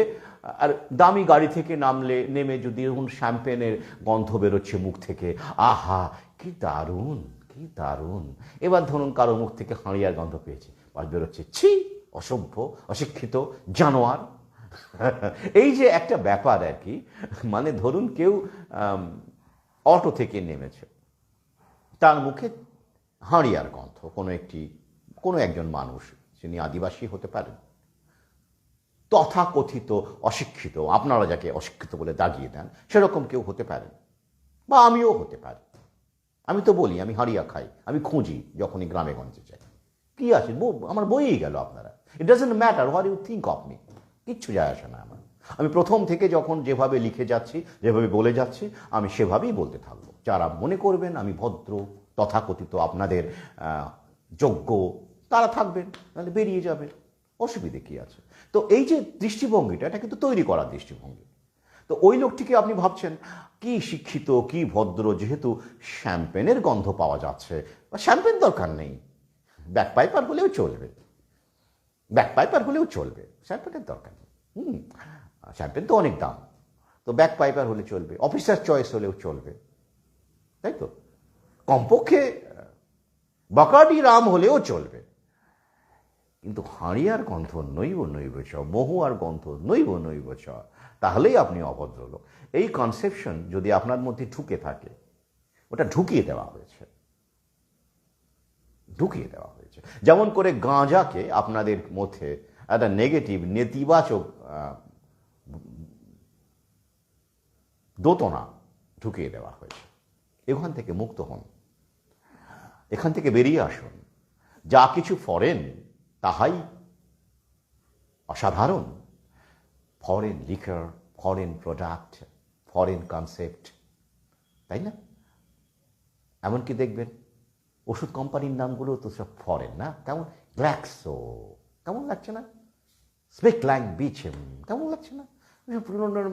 মানে একদম দারুণ দুর্দান্ত সব পাশ্চাত্য নাম আর কি, ওয়েস্টার্ন নাম নেম, তাই তো? ফাইজার, তাই তো? অ্যাস্ট্রাজেনিকা, দারুণ দারুণ নাম না?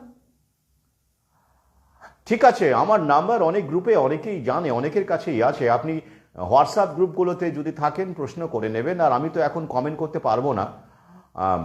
তো অনুগ্রহ করে আমার নাম্বার যাদের কাছে আছে ফরিদ সরকারকে কমেন্টে দিয়ে দেবেন, কোনো সমস্যা নেই। আমার নাম্বার এখন সার্বজনীন হয়ে গেছে। আমার শত্রু, আমার মিত্র, সবার কাছেই আমার নাম্বার যাক, হ্যাঁ, কোনো সমস্যা নেই, যে যেভাবে পারুন কাজে লাগান। তবে একটাই অনুরোধ, আগে হোয়াটসঅ্যাপ করে নেবেন, তারপরে ফোন করবেন। আচমকা ফোন করবেন না, কারণ আমি লাইভে থাকি, বা অনেক সময় হয়তো কোনো সভায় আছি, মিটিংয়ে আছি, বা হয়তো লিখছি বা পড়ছি, তো সেই সময় আচমকা ফোন এলে সমস্যা হয়, আপনারও সমস্যা হতে পারে, কারণ আমি হয়তো আপনার সঙ্গে ঠিকঠাক সময় দিতে পারলাম না। ওই জন্য অনুগ্রহ করে হোয়াটসঅ্যাপ করে নেবেন আগে, কারণ আমার যে নাম্বারটি আছে, আমি আরেকবার, আপনারা জানেন 79 দিয়ে শুরু, তো সেখানে হোয়াটসঅ্যাপও আছে, তো আপনারা হোয়াটসঅ্যাপ করবেন আগে, সময় জেনে নেবেন, বা আমি বলবো যে এই সময় ফোন করুন। হ্যাঁ, একদম, এই নাম্বারটা পুলক দাশগুপ্ত দিয়েছেন, আপনারা যারা জানেন না তারা দেখে নিন। তবে ওই অনুরোধই রইল যে আগে হোয়াটসঅ্যাপ করে নেবেন, তারপরে আমার সঙ্গে কথা বলার পর ফোন করবেন, এটাই অনুরোধ রইল আপনাদের কাছে। তো যাই হোক, তো এই যে মানসিকতা আমাদের মধ্যে ঢুকিয়ে দেওয়া হয়েছে, আমরা সেটাকে লালন করছি। এই যেমন ধরুন দেখবেন, এটাও কিন্তু একটা বিষয়, মানুষকে মানুষ না মনে করে, মানে মানুষের মূল বিষয়টাকে না বুঝে পোশাক আশাক দিয়ে তাকে বিচার করা, সে কি খায় সেটা দিয়ে তাকে বিচার করা, সে কি পান করে সেটা দিয়ে তার সভ্যতা শিক্ষাকে বিচার করা, এগুলো উদ্দেশ্য প্রণোদিত অথবা অজ্ঞানতা। মিডিয়া বা দালাল যারা রয়েছে তারা এটা উদ্দেশ্য প্রণোদিতভাবেই করে, আমাদেরকে বিভক্ত করবার জন্য করে। দে ওয়ান্ট টু ডিভাইড আস, আর আমরা অনেকে না জেনে এটাকে বিশ্বাস করি। এই যেমন ধরুন লুঙ্গি, কি এক তথাকথিত বুদ্ধিজীবী বলে পরিচিত একজন কোট আনকোট শিক্ষিতা আছেন, আপনার নাম করতে চাই না আমি, একটা সময় আমি তার লেখা পড়তাম, তাকে সম্মানও করতাম, এখনও যে সম্মান করি না তা নয়, করি, অবশ্যই করি, কিন্তু সেটা একটা জায়গায় কম্পার্টমেন্টে গিয়ে আটকে যায়, এগোতে চায় না, কারণ তিনি আবার প্যানিক ব্যাপক ছড়িয়েছেন এই করোনা কালে। বেড়াল নিয়েও নাকি বেড়ালের সঙ্গে কাটিয়েছেন, বাইরে বেরোননি, তা সত্ত্বেও নাকি তার করোনা হয়েছে, সেসব তিনি জানিয়েছেন। তো তিনি আবার লুঙ্গি নিয়ে তার একটা পোস্ট দিয়েছেন, দেখলাম, চোখে পড়ল। তো এরকমের বুদ্ধিজীবীকে তো চিরকাল তো ব্যবহারই হবে এরা, না? ব্যবহার হওয়ার জন্যই তো এরা এসেছেন। যাই হোক, ব্যতিক্রম নমস্য, আমি বারবার বলি ব্যতিক্রম নমস্য। তো সেক্ষেত্রে আমরা দেখছি যে লুঙ্গি মানে যেন একটা খারাপ জিনিস। খোঁজ নিয়ে দেখবেন আমাদের দেশের অনেক বড় বড় প্রকৃত শিক্ষিত মানুষ, তারা লুঙ্গি পরতেন এক সময়। আর লুঙ্গি মানে মুসলমান নয়, মানে এমন একটা ধারণা আছে লুঙ্গি শুধু মুসলমান না, অশিক্ষিত, মানে অশিক্ষিত, চাঁড়াল, পড়াশোনা জানে না, ইতর, এসব লোক নাকি লুঙ্গি পরে। এরকম একটা দেখবেন কনসেপ্ট আছে, এটা ঢুকিয়ে দেওয়া হয়েছে যাতে করে এটি বিশেষ জনগোষ্ঠীর বিরুদ্ধে একটা বিদ্বেষ তৈরি করা হয়। আরে ভাই, একটা মানুষ লুঙ্গি পরে না গামছা পরে না পাজামা পরে না পার্ক এভিনিউ পরে, তার উপর কি তার জ্ঞানগম্যি নির্ভর করে, চিন্তাভাবনা নির্ভর করে? Who are you to assess the people in this way? What are you? Is this the right way to judge people? যারা আবার বাংলা যাদের আসে না তাদের জন্য একটু মাঝে মধ্যে ইংরেজি বলতেই ইচ্ছে করে, কি বলেন? তো যাই হোক, তো এবার লুঙ্গি মানেই খারাপ। অতএব আপনি একটা বিশেষ জনগোষ্ঠী, শুধু সেটা মুসলমান হতে পারে বা খেটে খাওয়া মানুষ হতে পারে, শুধু মুসলমানরা লুঙ্গি পরেন তেমন নয়, কিন্তু একদমই নয়। আমার বাবা লুঙ্গি পরতেন, আমি বাবাকে প্যান্ট পরতে দেখেছি অফিস যাওয়ার সময়। একজোড়া প্যান্ট ছিল বাবার, মানে দুজোড়া, একজোড়া জামা একজোড়া প্যান্ট, আর চশমা, একজোড়া চশমা। বাবাকে কখনো বাবা ব্যাংকে চাকরি করতেন, স্টেট ব্যাংকে ছিলেন, উচ্চ পদে ছিলেন, কিন্তু বাবাকে আমি কখনো ওই দুটোর বেশি জামা, দুটোর বেশি প্যান্ট পরতে দেখিনি, মানে রাখতে দেখিনি কখনো। একটা প্যান্ট জামা ধোয়া হলো, আরেকটা থাকলো, ওটা পরে গেলেন, ওটা ধোয়া হলো, আরেকটা শুকিয়ে গেল, ওটা পরে গেলেন। প্যান্টের ক্ষেত্রেও তাই। এবং উনি বাড়িতে লুঙ্গি পরতেন। এবং শুধু তাই নয়, দোকান বাজারে যখন বাজারে যেতেন লুঙ্গি পরেই যেতেন। তো এবার আমি বাবাকে অশিক্ষিত বলুন, আমার কিছু যায় আসে না। আমার বাবা লুঙ্গি পরতেন বলে আমি লুঙ্গি জাস্টিফাই করছি তা নয়, এরকম অনেক মানুষই লুঙ্গি পরতেন, আপনি খোঁজ নিয়ে দেখবেন বুদ্ধিজীবীদের মধ্যে। এখনকার নয়, এখনকার তো বুদ্ধিজীবীরা সবাই পশ্চিমী বুদ্ধিজীবী হয়ে গেছে, আমি এখনকার কথা বলছি না, খোঁজ নিয়ে দেবেন। তো বাবা কতটা শিক্ষিত ছিল। যারা আমার বাবাকে চেনেন ব্যক্তিগতভাবে, এখানে আমার ফেসবুক প্রোফাইলে কেউই নেই স্বাভাবিকভাবে, কারণ বাবা 2009 সালে চলে গেছেন। কিন্তু হ্যাঁ, যারা জানেন, কেউ জানেন, আমার কিছু আত্মীয় স্বজন থাকতে পারেন আমার প্রোফাইলে, ফেসবুক প্রোফাইলে, তারা হয়তো কমেন্ট করেন না বা আছেন বা ছড়িয়ে যায়। তো তারা জানেন যে বাবা ফরাসি ভাষা, সংস্কৃত ভাষা, সংস্কৃত ভাষা, ইংরেজি ভাষা এবং জার্মান ভাষা এবং হিন্দি তো বটেই, বাংলা তো বটেই, এই ভাষাগুলোই স্বচ্ছন্দ ছিলেন। হ্যাঁ, বাবা সেই সময় ইংরেজি নিয়ে পড়েছিলেন, মাস্টার ডিগ্রি করেছিলেন, প্রেসিডেন্সি কলেজেও পড়াশোনা করেছিলেন। এবার অশিক্ষিত বলুন, কিছু যায় আসে না। কিন্তু সমস্যা হলো এই যে বাবাকে সমসাময়িক লোকজন অনেকেই অশিক্ষিত বলতেন, আত্মীয় স্বজনরাও অশিক্ষিত না হলেও অভদ্র বলতেন। মানে বলতেন এই লোকটা শিক্ষিত হয়েও শিক্ষিত হলো না, এত ভালো ইংরেজি জানে, এত ভালো বাংলা জানে, হ্যাঁ, অথচ লোকটা এত কিছু করেও লোকটা ঠিক পাতে দেওয়ার মতো হলো না। কেন হলো না? ওই যে সাঁওতালদের সঙ্গে থাকতেন, ছুটি পেলেই চলে যেতেন মাহাতোদের গ্রামে, রাজবংশীদের সঙ্গে সময় কাটাতেন, হাঁড়িয়াও খেতেন। হ্যাঁ, আর স্বাভাবিকভাবে একটা শিক্ষিত লোক, ভদ্রলোক, লুঙ্গি পরে সাঁওতালদের সঙ্গে সাঁওতালি ভাষায় গল্প করতে করতে হাঁড়িয়া খাচ্ছে, রাজবংশী ভাষায় গল্প করতে করতে হাঁড়িয়া খাচ্ছে। এ কি কাহাতো কোন শিক্ষিত ভদ্রলোক মেনে নেয় বলুন তো? বাবার ক্ষেত্রেও মেনে নেয়নি সিংহভাগ। আমরাও ঠিকঠাক বাবাকে যে বুঝেছিলাম তেমন নয়, কারণ ওই যে হাওয়া তো একটা থাকে। তবে আমি মনে হয় বাবাকে সবার আগে বুঝেছিলাম। আত্মীয় স্বজনদের মধ্যে কেউ বুঝেছিল, কতিপয়। যাই হোক, ছবিটা কিন্তু খুব একটা বদলায়নি। বাবা সেই সময়ে এই ভদ্রলোকদের সহ্য করতে পারতেন না, আমার মনে আছে, একদমই সহ্য করতে পারতেন না। তাদের সংস্পর্শকেই তিনি এড়িয়ে চলতেন। তাই ওই সময়টা তিনি এইসব মানুষের সঙ্গে কাটাতেন। ব্যাংক অফিসার হয়েও SBI bank, state bank of India, হ্যাঁ বাবা এরকম হতো, একটা ব্যাংকের এত বড় একটা অফিসার, সেই রকম তার কীর্তি, ছি ছি ছি ছি, জামা কাপড় এরকম, লুঙ্গি পরে, মাহাতোদের সঙ্গে আড্ডা মারে, স্বাভাবিক কনসেপ্টের সঙ্গে ম্যাচ করছে না না। তো আমিও কম বেশি তো একই জায়গায় দাঁড়িয়ে গেছি এখন, যদিও পোশাক আশাকটা এখানে ফ্যাক্টর না, ওই চিন্তাভাবনার লড়াই, একইভাবে দাঁড়িয়ে আছি। আপনারা কেউ কেউ আমাকে বুঝতে পারছেন, বা আমাদের মতো সহযোদ্ধাদের কেউ কেউ বুঝতে পারছেন। আর বাবা সেই সময় তো এই অমৃতের ব্যাপারে লড়াইটা ছিল না, অন্য লড়াই ছিল, সেই লড়াইগুলো বাবা করে গেছেন। তার জন্য বাবাকে মার খেতে হয়েছে, হাসপাতালে ভর্তি হতে হয়েছে বাবাকে। বাবা নিজের মতো করে একটা স্কুল করতে চেয়েছিলেন গ্রামে, বিনা পয়সায় পড়াতেন। বাবার সঙ্গে এক কাকু ছিল, তাকেও রাজনৈতিক দল এটাকে পছন্দ করেনি, কারণ তাদের মনে হয়েছিল তারা এইসব করতে গিয়ে পপুলার হয়ে যাবেন, প্রতিপত্তিশালী হয়ে যাবেন। আঘাত করেছিল বাবাকে, প্রাণে বেঁচে ফিরেছিল বাবা কোনো মতে। আল পথে কোপানো হয়েছিল বাবাকে, দা দিয়ে কোপানো হয়েছিল। যারা কুপিয়েছিল তারা অবশ্য পরবর্তীকালে ক্ষমা চায় এসে বাবার কাছে, বাবা তাদের ক্ষমাও করে দেন। এ খেলা কি এখনকার? এ খেলা এখনকার নয়। তো কি হবে?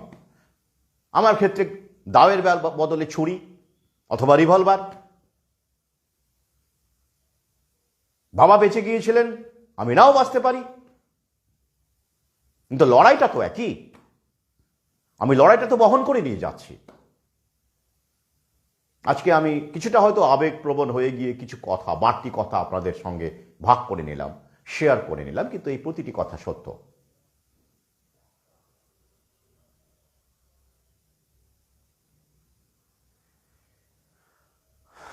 জাহাঙ্গীর হাসান,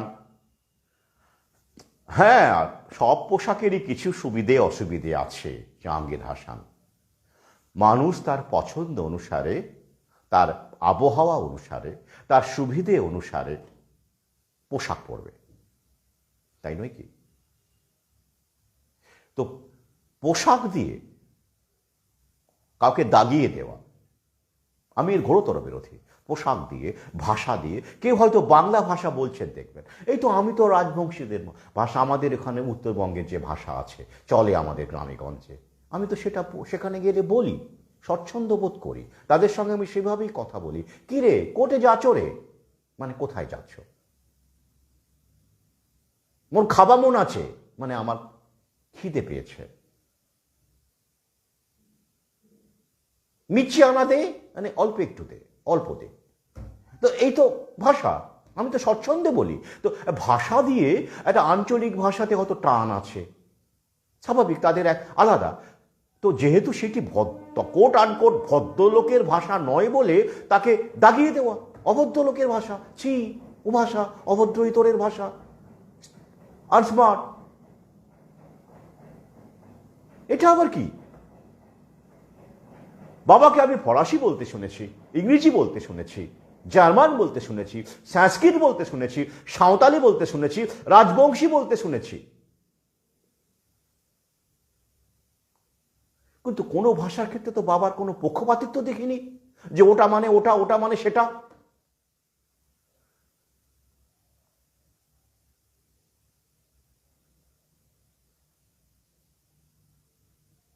ভাষা দিয়ে ওরা চাষার বিচার করছে। আরে চাষা তোকে অন্ন যোগায়, চাষি থেকে চাষা।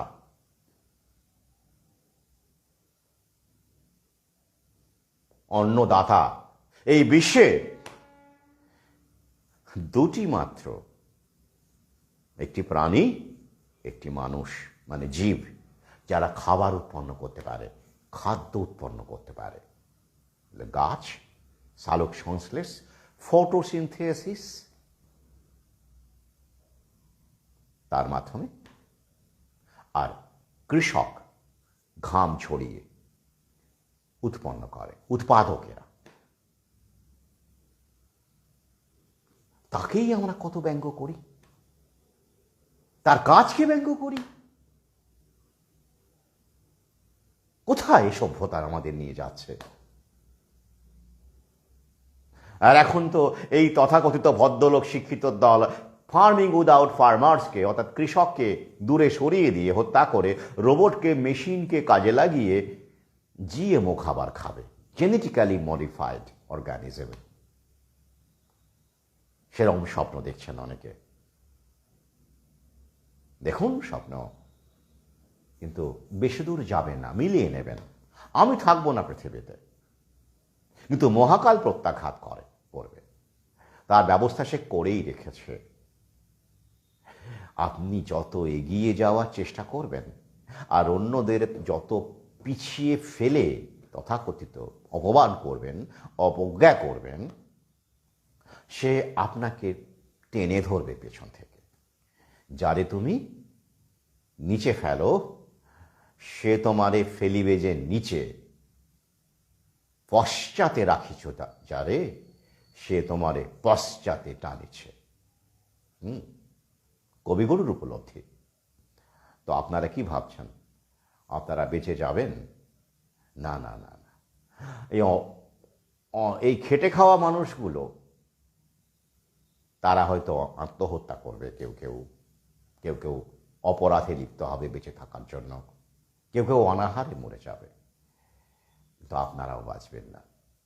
বিষ তো সবার শরীরেই ঢুকে গেছে, অমৃত সেটা তো রয়েছেই, এছাড়াও রয়েছে আরও অনেক কিছু আসছে, অনেক ওষুধ আসছে, অনেক ভ্যাকসিন আসছে, ম্যালেরিয়ার ভ্যাকসিন রেডি। আমরা যারা লড়াই করছি তারা অবশ্যই এই লড়াইটা চালিয়ে যাব, কিন্তু আমি ভাবছি তাদের কথাই বলছি যারা মনে করছেন যে তারা বেঁচে গেলেন, তারা ভালো থাকবেন, এসব মানুষকে, খেটে খাওয়া মানুষকে বিসর্জন দিয়ে, অবহেলা করে, অবজ্ঞা করে শুধু তাঁরাই ভালো থাকবেন আর কেউ ভালো থাকার অধিকার নেই, এসব মানুষের ম্যানুয়াল ভারত বলে যাদের আমি চিহ্নিত করি তাদের বেঁচে থাকার অধিকার নেই, শুধু ডিজিটাল ইন্ডিয়ারই বেঁচে থাকার অধিকার আছে বলে যারা মনে করছেন তারাও বাঁচবেন না।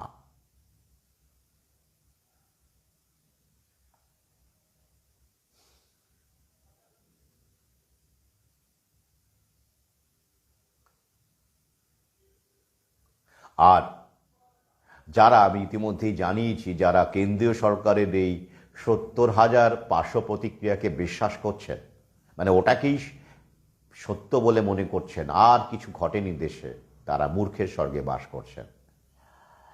কত মানুষ ভুগছেন, কত মানুষ ঝরে যাচ্ছেন হার্ট অ্যাটাক থেকে শুরু করে, সেগুলো রিপোর্টিং হয়নি, আমি সেটা ইউটিউবে বলেছি। আর এটা মাত্র 1 বছর যাচ্ছে, এখনো অন্তত 3 বছর দেখুন, 2025 পর্যন্ত তো দেখতেই হবে, অন্তত আরো 3 বছর। ছবিটা আরো পরিষ্কার হবে। এখনো অনেকেরই দ্বন্দ্ব আছে, প্রশ্ন আছে মনে, অনেকেরই পরিষ্কার হয়েছে, কিন্তু এখনো অনেকেরই প্রশ্ন আছে। আসলে মৃত্যু সবসময় ফট করে পড়ে গেলেন না, হট করে হয়ে গেল তেমন ভাবে তো হয় না, আর সবাই যে মরে যাবেন তেমনও নয়, কারণ বেঁচে থাকতে হবে। আপনারা যদি বেঁচে না থাকেন, আমরা যদি বেঁচে না থাকি, তাহলে ফার্মা কোম্পানির ব্যবসাটা কি করে হবে, এই প্রশ্নটা তো রাখতে হবে না। আমারই পরিচিত একজন, তার 66 লক্ষ টাকা বিল হয়েছে, তারপরেও তিনি বাঁচেননি, অমৃত নেওয়ার পরে। তার হ্যাঁ, সমরণ চট্টোপাধ্যায়, এ ব্যাপারে কোনো সন্দেহ নেই, ওটা অন্তত 7 কোটি হবে।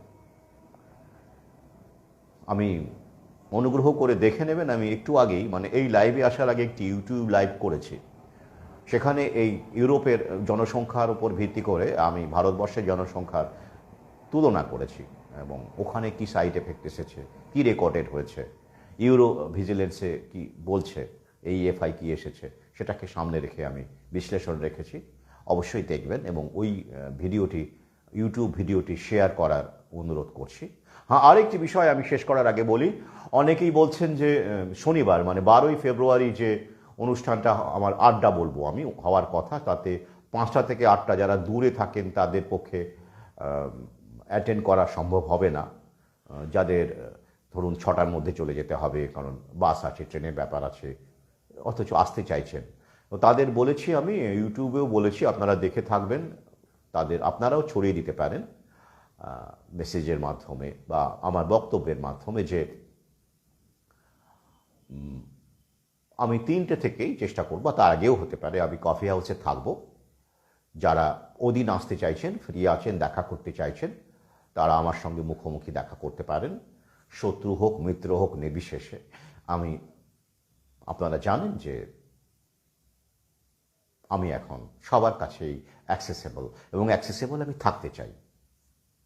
নিজেকে বিরল করার ইচ্ছে আমার কোনোদিনই ছিল না। কোট আনকোট সেলিব্রিটি, আমি সেলিব্রিটি বলি, হওয়ার ইচ্ছে আমার কোনোদিন ছিল না, যেটা আমার কাছের মানুষ জানেন, নিকটজন জানেন। তাই আমি মানুষের মধ্যে কাজ করি, মানুষকে নিয়ে থাকতে চাই, সহযোদ্ধাদের তো অবশ্যই। তাই অনায়াসে স্বতঃস্ফূর্তভাবে চলে আসবেন। কফি হাউসে অনেকেই দেখা করতে আসেন, প্রশ্ন করেন। আমি অন্তত এই কাজটুকু তো করতে পারি যে আপনাদের প্রশ্নগুলোর উত্তর দেওয়ার চেষ্টা করতে পারি সমসাময়িক আর্থসামাজিক পরিস্থিতির ওপরে। যদিও আমার কবিসত্তা এখন শীত ঘমে গেছে, কবে আবার জাগবে আমি জানি না, কারণ আমার কাছে বারবার এটাই মনে হয় যে এই লড়াইটা এত বেশি গুরুত্বপূর্ণ যে এই মুহূর্তে প্রেমের কবিতা, যা আমি একসময় প্রচুর লিখেছি, আমার প্রথম কবিতার বই জায়গা রাখিস তো প্রেমের কবিতা দিয়েই শুরু হয়েছে। তো আমার কাছে মনে হয় এখন সেটা অপ্রাসঙ্গিক এবং অশ্লীলও বটে আমার কাছে। তো যাই হোক, তো কিন্তু তারাও আমার পাঠক, তারাও আমার বই পড়েন, সবাই স্বাগত। সেখানে আমি এই আড্ডাতে আমি আমার কবি সত্তা, প্রাবন্ধিক সত্তা, গল্পকার সত্তা এবং এবার ঔপন্যাসিক সত্তা নিয়ে উপস্থিত থাকব। আপনারা প্রশ্ন করবেন, মতামত জানাবেন, ভালো লাগবে। আজকে এই পর্যন্তই। রায় এইচ কি বলছে, পুলিশ এবং আর্মি পার্সোনেলদের চাকরি ছেড়ে দেওয়া উচিত। আরে উচিত তো অনেক কিছুই, কিন্তু আমরা কতজন এই উচিতটাকে পালন করতে পারছি না। আমাদের তো সমস্যা আছে, পিছুটান আছে, সংসার আছে অনেকেরই, তারা পাশাপাশি ভয় আছে, আশঙ্কা আছে। তারা তো সেটা অনস্বীকার্য।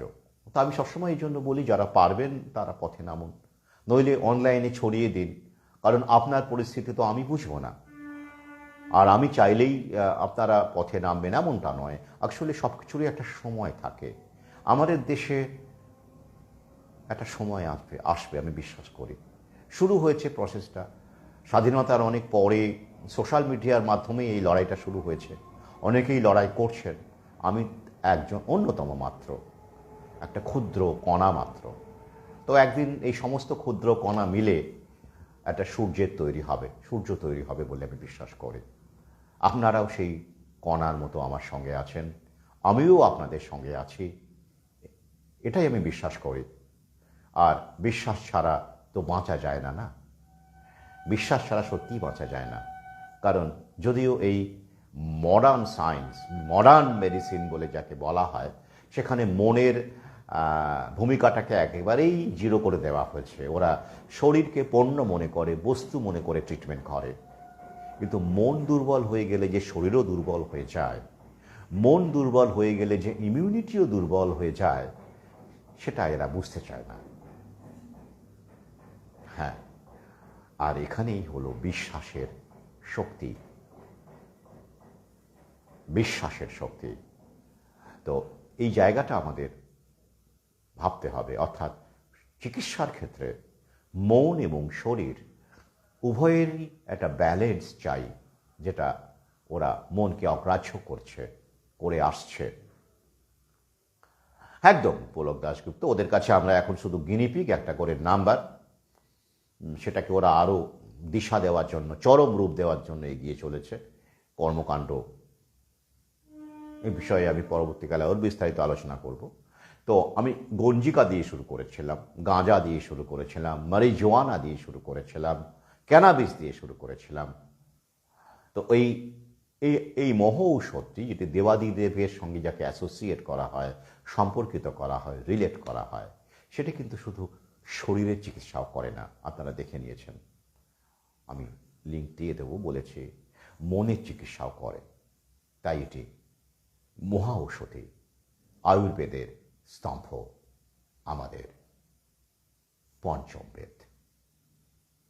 তাই আবার বলছি, ভাবনায় থাকুন, ভাবুন, অন্যকে ভাবান। আমার উপন্যাসের উৎসর্গই কিন্তু এবার করেছি তাঁদেরকে। এভাবেই লেখা আছে, যারা ভাবতে এবং ভাবাতে চান তাঁদেরকেই উৎসর্গ করেছি আমার প্রথম উপন্যাস। কারণ ভাবনাটা জরুরি। গান অবশ্যই শুনবেন, খেলাও দেখবেন, কিন্তু সবসময় গান শুনবেন, খেলায় দেখবেন, সিনেমায় দেখবেন, ভাববেন না। আপনি তো মানুষ কি জন্য? ভাবনার জন্য। আপনি পৃথিবীর শ্রেষ্ঠতম প্রাণী কেন? আপনি ভাবতে পারেন বলে, আপনার মগজ আছে বলে, যেটা অন্য প্রাণীরা পারে না। কারণ আপনি অ্যানালাইজ করতে পারেন, ক্রিটিক্যালি থিঙ্ক করতে পারেন। হ্যাঁ, ঠিক বলেছেন। তো এই জায়গাটা মানুষের আছে। তো সেটাকেই যদি আপনারা বিসর্জন দিয়ে দেন, তার সুযোগ তো মেইনস্ট্রিম মিডিয়া নেবেই, ফার্মা কোম্পানিও নেবে, ব্যাংকিং এলিটসও নেবে। শুধু ওদের দোষ দিলে হবে? হবে না। আত্মসমালোচনা জরুরি। Self criticism is essential. আসি, ভালো থাকবেন। দেখা হবে 12ই ফেব্রুয়ারি। যারা আসছেন, শুভরাত্রি।